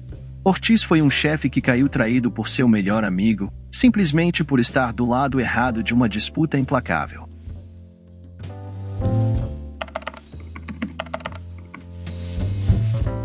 Danilo Gonçalves. Nascido em Buga, Vale do Cauca, em 1954, teve uma carreira brilhante. Destacou-se como o melhor de sua classe, o que o levou a ser selecionado para treinamentos especiais por diferentes agências estadunidenses, ganhando renome dentro da polícia. Durante a perseguição a Pablo após sua fuga da catedral, ele foi escolhido como um dos comandantes do bloco de buscas, ocupando uma posição central. Durante essa caçada a Pablo, ele se aliou ao grupo Los Pepes, tornando-se um dos principais informantes e a principal conexão entre a polícia e os capos. Tinha reuniões frequentes com os líderes de Cali, com Dom Berna e os irmãos Castano Gil. Desenvolveu também uma amizade sólida com todos eles, até que, no final, essa aliança culminou na queda de Pablo em 2 de dezembro de 1993. Após esse evento, quando estava à frente da instituição, o general Rosso José Serrano ordenou a retirada dos policiais que trabalharam com Los Pepes, incluindo o coronel Danilo. Além disso, foi dito que ele também estava ajudando a lavar dinheiro para alguns capos, apesar de todos os serviços prestados à instituição. Não teve outra opção senão renunciar. Sabendo que havia adquirido muitos inimigos durante a perseguição a Pablo, ele decidiu se unir aos novos amigos que havia feito graças a essas alianças obscuras. Conseguiu emprego no norte do Vale, primeiro como chefe de segurança de Rasguno e posteriormente com Varela. Graças aos contatos que tinha na polícia, Danilo Gonçalves foi de grande ajuda para a organização do norte do Vale, fornecendo informações em primeira mão sobre o que acontecia dentro da instituição e recrutando policiais corruptos para o serviço da máfia. Além disso, começou a enviar ocasionais carregamentos de coca, aumentando muito consideravelmente seus ganhos. Em 2003, percebeu que as autoridades não estavam mais de olho nele. Buscando sair ileso desse mundo, decidiu se tornar um informante para a DEA. Para isso, contatou vários agentes, incluindo Veja, conhecido como o fotógrafo, para fornecer todas as informações necessárias, desde que não houvesse graves repercussões pelo que havia feito. O que ele não sabia era que os capos do norte descobriram isso e decidiram eliminá-lo.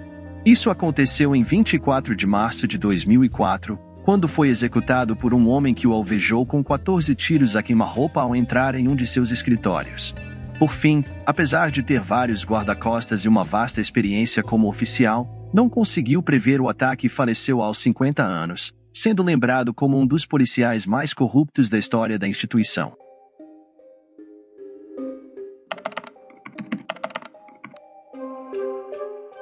Carlos Ramon Zapata, conhecido como o Médico, nasceu no norte de Santander em 1967. Filho de uma família rica, pôde estudar e se tornar médico. No entanto, após a morte de seu pai pelas mãos da máfia, ele começou a trabalhar com diferentes capos do norte do Vale. Sua função na organização não era operar laboratórios, mas especializar-se no transporte do produto, desenvolvendo rotas eficazes que levaram ao sucesso no transporte de toneladas de drogas de diversos chefes colombianos e até mexicanos. Ele ficou conhecido nos círculos do contrabando e mencionado por ser um grande promotor da Blitz Comissão, um programa inventado por um intermediário chamado Baruch Veja, conhecido como o fotógrafo. Carlos Ramon conheceu Veja em outubro de 1999, durante uma reunião em um luxuoso hotel no Panamá. Lá, ele aprendeu sobre o processo, entregou algumas rotas e pagou uma quantia considerável em troca de passar alguns anos na prisão ou não pagar nenhum dia. Saindo ileso do mundo da máfia, o médico, além de entrar no programa, voltou para a Colômbia, visitando todos os capos que conhecia, convidando-os a se integrarem às leis. No início de 2000, a DEA capturou toda a sua equipe de trabalho envolvida no contrabando de pó. Acreditando que sairia ileso da prisão devido aos acordos com Baruch, Carlos Ramon decidiu se entregar. Ele foi detido na prisão federal de Miami, onde várias agências governamentais se reuniram com ele nas primeiras semanas para obter o máximo de informações possível sobre sua organização e rotas. Inicialmente, ele alegou ter um acordo com o governo russo, mas depois de se encontrar com um promotor e alguns agentes, foi informado de que tudo o que Baruch fez não era verdade, mas uma trama para incriminar os chefes do contrabando, tornando-se milionário no processo. Embora inicialmente descrente, o médico concordou em trabalhar com os estadunidenses para desmascarar Baruch. Descobrindo que, de fato, a Blitz era uma mentira, as provas que Carlos Ramon reuniu em suas reuniões com Veja levaram à captura do fotógrafo em março de 2000. Após alguns meses, o médico foi condenado, mas obteve uma substancial redução de pena. Ao ajudar a capturar Veja e compartilhar informações sobre outros capos, cumpriu apenas 5 anos de prisão, sendo libertado em junho de 2005. Atualmente, vive em Miami com sua família, trabalhando como investigador em casos de capos, ajudando aqueles que desejam se submeter à justiça com benefícios legais.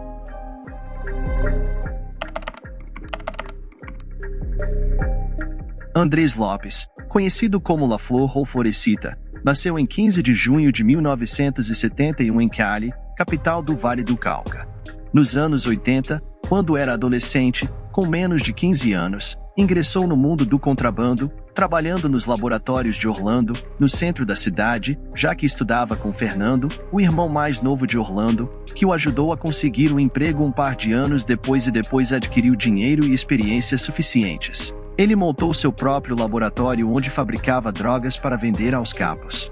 Em seguida, percebendo que era mais lucrativo enviar para os estadunidenses do que vender para os chefes do contrabando, começou a enviar vários carregamentos para os Estados Unidos, acumulando uma fortuna considerável em uma idade muito jovem. Lopes não era fã de brigas, ao contrário de seus parceiros na organização, que eram conhecidos por serem bastante insanos em diferentes disputas e lutas internas. Ele tentava manter-se à margem e não se envolver muito. O motivo do contrabando para ele era única e exclusivamente o dinheiro. Nada mais, embora tenha tentado não se envolver com ninguém, teve uma disputa com Juan Carlos Ramírez, conhecido como Chupeta, que o atacou em várias ocasiões porque Ramírez o acusou de ser um informante para as autoridades, embora, no final das contas, essa disputa não tenha resultado em nada, já que faz tempo desde que Chupeta foi capturado no Brasil. Após o conflito com Chupeta, o boato de que Andrés era um informante permaneceu no norte. Eles decidiram eliminá-lo, e por isso, Lopes decidiu se entregar às autoridades estadunidenses em 12 de julho de 2001. Lá, deram a ele 11 anos de prisão, mas, no final das contas, ele se tornou um informante. Na verdade, ele foi uma das testemunhas mais eficazes contra o norte do Vale, pois conheceu por dentro e ficou sabendo de tudo o que acontecia lá por anos. Todos os seus dados tinham suportes verificáveis que ajudaram a combater os capos do país, fazendo com que, no final das contas, dos 11 anos que lhe deram, reduziram para pagar apenas 20 meses, saindo livre em 2006. Enquanto estava cumprindo sua pena, Andrés escreveu um dos livros mais famosos do país sobre o contrabando, que, graças ao seu sucesso, o canal Caracol decidiu transformar em uma série de televisão com o mesmo nome, a qual teve ainda mais sucesso que o livro tempos depois. Hoje em dia, Lopes vive em Madrid com sua família, colhendo todo o sucesso como escritor.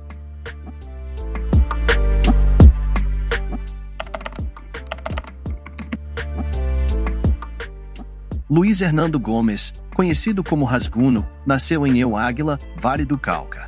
Em 14 de março de 58, trabalhou sob a asa de Orlando Henao no norte do Vale no final dos anos 80.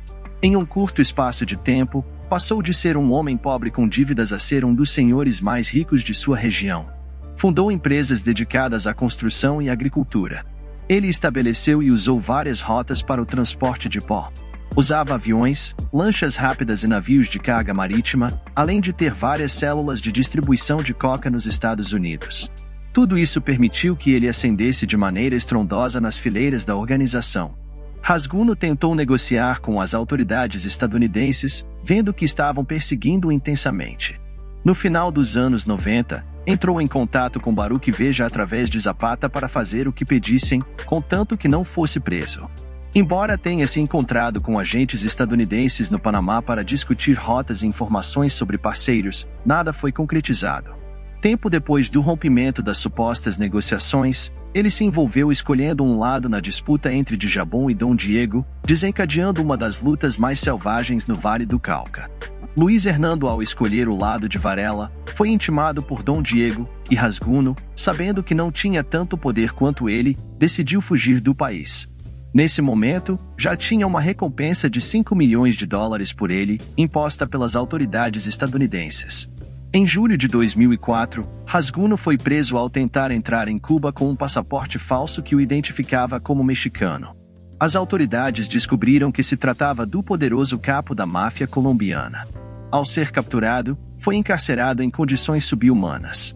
Enviou dezenas de cartas ao governo colombiano para ser retirado dali e, tempo depois, conseguiu ser extraditado para a Colômbia, sendo colocado na prisão de segurança máxima de Cúmbita, Boyacá, embora não fosse cumprir sua pena no país, mas estivesse aguardando a extradição para os Estados Unidos. Em julho de 2007, finalmente foi levado para os Estados Unidos. Em 2008, foi declarado culpado pelo envio de coca aos Estados Unidos e por extorsão. Posteriormente, em 2013, foi condenado a 30 anos de prisão por todos os delitos mencionados até hoje. Ele ainda está cumprindo sua pena em uma prisão nos Estados Unidos.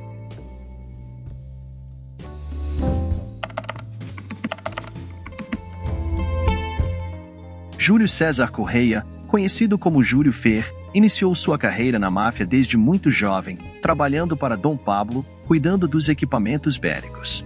Depois da queda de Pablo, continuou contrabandeando em pequenas quantidades, o que o levou a ser preso nos Estados Unidos por posse de 3 kg de pó aos 18 anos.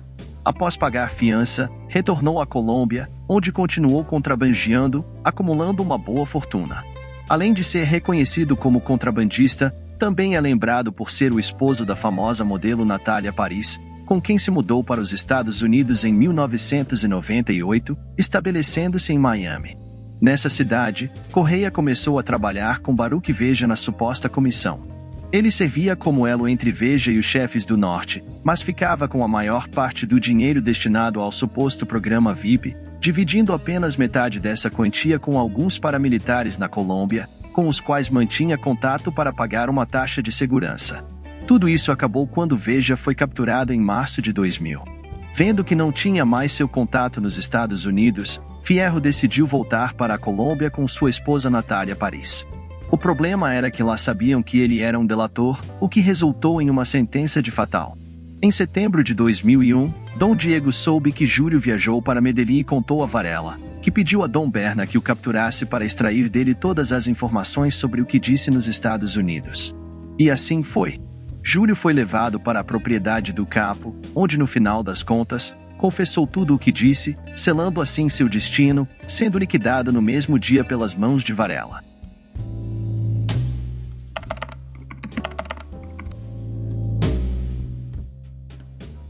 Fernando Henao Montoya, também conhecido como El Grilo ou Fernandito, era o mais jovem do clã do Senado. Ele idolatrava seu irmão mais velho, Orlando, e trabalhava para ele quando era adolescente em um dos muitos laboratórios de processamento que o Homem do Macacão possuía.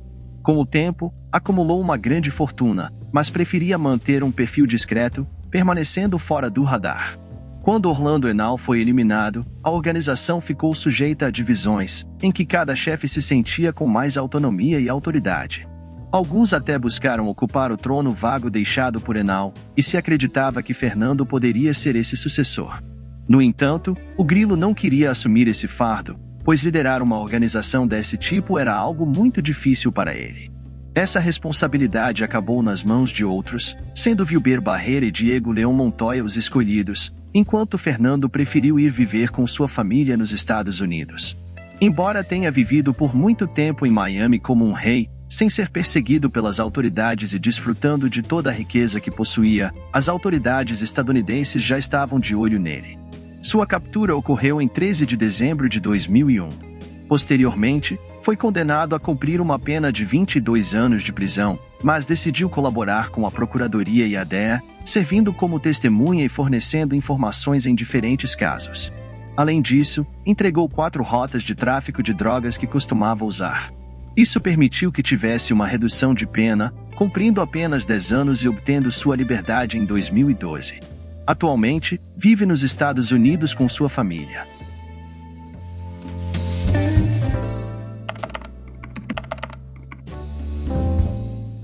Lorena Henao, conhecida como a Viúva da Máfia, nasceu em Cartago, Vale do Cauca, em 9 de outubro de 68. Ela pertencia a um dos clãs de capos mais poderosos da Colômbia, entrando ainda mais nesse mundo ao se casar com o chefe Ivo Urdinola Grajares aos 14 anos. Essa união formou uma poderosa aliança de capos. Sempre foi reconhecida como uma mulher respeitável, vivendo entre luxos, fazendas e carros caros. Poucas mulheres tiveram tanta autoridade quanto ela, frequentando reuniões com grandes chefes ao lado de seu marido. Em 1992, ela assumiu o comando quando Urdinola foi preso, aumentando ainda mais seu poder. No final dos anos 90, enfrentou problemas devido à infidelidade com seu motorista, Lúcio Quintero. Urdinola faleceu em 2002, vítima de um ataque cardíaco enquanto cumpria pena na prisão. Embora tenha sido acusada de envenenamento, 3 autópsias confirmaram que a morte foi por ataque cardíaco, não encontrando vestígios de veneno. A família de Urdinola a culpava pela infidelidade, tentando tomar as propriedades legalmente pertencentes a ela. Em um movimento astuto, ela procurou Varela, com quem teve um caso e se refugiou sob sua proteção, um dos capos mais perigosos da Colômbia na época.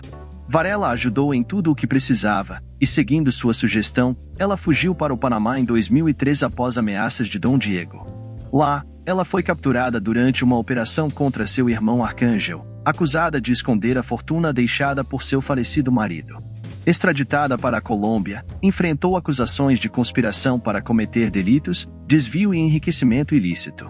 Aceitou os crimes perante a justiça colombiana, sendo condenada a 7 anos de prisão, cumprindo a maior parte em prisão domiciliar, alegando uma grave doença. Mais tarde, foi capturada pelo exército colombiano quando violou sua prisão domiciliar em um shopping em Armênia, sendo levada para Cúcuta para cumprir o restante da pena até ser libertada em maio de 2011. Lorena foi dada de baixa em dezembro de 2012 enquanto viajava em seu carro em uma estrada do Quindío. Ela estava com seu amante Lúcio quando 2 indivíduos em uma moto a atacaram, tirando sua vida instantaneamente. Se soube que o assassinato foi ordenado por Héctor Mário Urdinola, sobrinho de Ivo Urdinola, devido a problemas com Lorena, que se recusava a entregar propriedades a Héctor.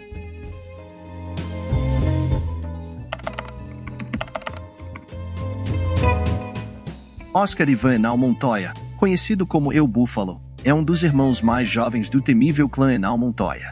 Quando seus irmãos foram capturados ou dados de baixa, ele continuou a linha de sucessão no contrabando. As autoridades afirmam que ele chegou a comprar e enviar 1 tonelada mensal de coca para os Estados Unidos. Além disso, financiava os envios de aeronaves que transportavam o pó, principalmente para os países de Honduras, República Dominicana, Haiti, México e Panamá. Foi capturado em 22 de abril de 2015 em uma luxuosa fazenda nos arredores de Pereira, onde estava se escondendo das autoridades. Lá, coordenava todos os movimentos de sua organização até que, por meio de um estudo profundo de seu rastro, conseguiram capturar El Búfalo. Ele foi levado para a prisão modelo, onde recebeu uma pena de 8 anos e 5 meses de prisão. Posteriormente, teve um período de liberdade, mas foi recapturado em fevereiro de 2022 em Cartagena de Índias. Segundo a polícia, ele estava em um café da cidade, reunindo-se com vários líderes de organizações para negociar o envio de uma carga aos Estados Unidos. Atualmente, aguarda sua sentença, e não se sabe se será extraditado ou não para os Estados Unidos.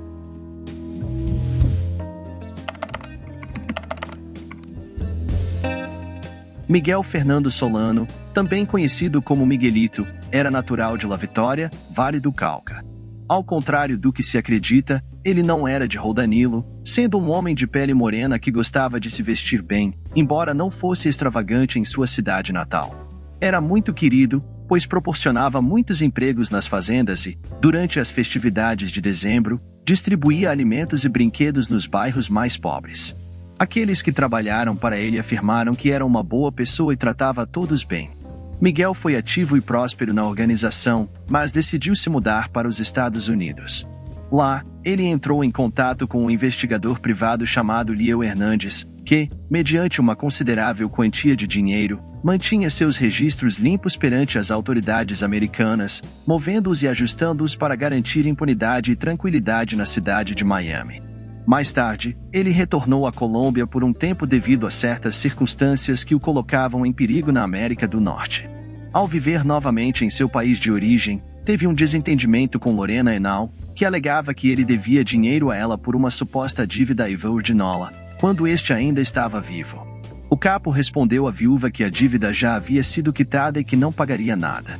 Diante da recusa de Solano, Lorena entrou em contato com Jabon, que na época já era um dos capos mais perigosos do país, para ajudá-la a cobrar o dinheiro, mas Miguel novamente se recusou. Isso fez com que Varela tomasse a dívida como algo muito pessoal.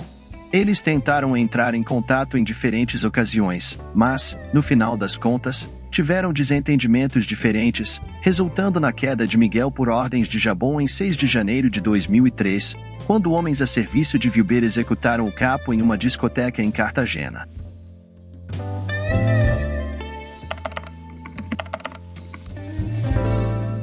Jorge Eliezer Asprilla, conhecido como Eu Negro, foi um dos capos de mercadorias mais respeitados do Vale. Ele desenvolveu as rotas de contrabando que estavam no Pacífico e as aprimorou consideravelmente. Líder de uma organização chamada Los Niches, ele gerenciava e despachava todos os envios de pó de diferentes capos do norte do Vale pelo porto de Buenaventura. Asprilla foi capturado pelas autoridades em outubro de 1997, supostamente com base em informações de outro traficante do cartel. Foi levado para a prisão de Vista Hermosa em Cádiz, onde continuou a conduzir seus negócios junto com Elias Chupeta e Elias Cuchilla, que também cumpriam suas penas. Esses 3 capos coordenaram grandes carregamentos de coca para o México e os Estados Unidos de suas luxuosas celas. Mais tarde, as autoridades dos Estados Unidos solicitaram a extradição de Eu Negro. Diante disso, Asprilla decidiu escapar da prisão antes que o levassem. Para isso, mandou construir um túnel subterrâneo, conectando uma carpintaria próxima à prisão com uma cela. O túnel media cerca de 200 metros e levava aproximadamente 1 hora para percorrer. O problema surgiu quando, um dia antes da fuga planejada em 27 de setembro de 2000, Eu Negro compartilhou a ideia com os irmãos Rodrigues Orejuela, chefões de Cali que compartilhavam a prisão com ele.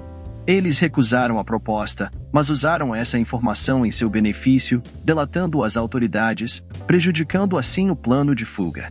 Devido a esse fato, Asprilla foi transferido para celas de alta segurança, onde era monitorado o tempo todo, até ser finalmente extraditado para os Estados Unidos em 22 de outubro de 2000. Nos Estados Unidos, foi condenado a cumprir uma pena de 30 anos por distribuição e posse de drogas. Por fim, no entanto, acabou cumprindo apenas 16 anos, sendo libertado em 2013. Atualmente, seu paradeiro é desconhecido. Salve família! O que vocês acharam da organização do Vale do Norte? Pessoas que com suas personalidades marcantes e implacáveis, tacaram o caos no Vale do Cauca e outras cidades.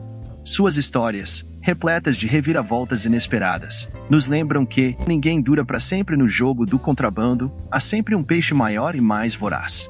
Deixem nos comentários e vamos continuar a trocar essa ideia. Também deixem seu like. Eu tô deixando meu Pix caso queiram contribuir com o canal. Não esqueçam de se inscrever e ativar o sino para ficar por dentro de todos os lançamentos. Um forte abraço família. E até a próxima.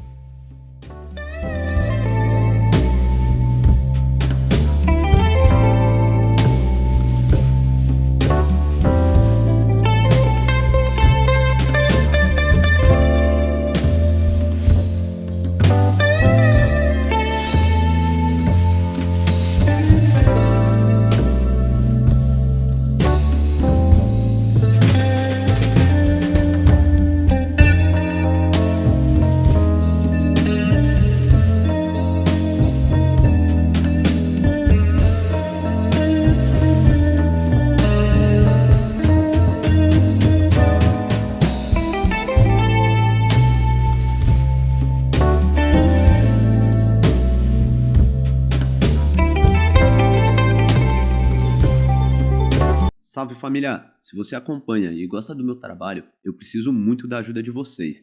Dá um pulo lá no Apoia-se e se torne um de nossos investigadores daqui do canal. E para os apoiadores do canal, vão ter diversos brindes para vocês, meus amigos. Então, se você quer que esse conteúdo continue rolando, dá um pulo lá no Apoia-se e se torne um de nossos investigadores daqui do canal. Valeu, família!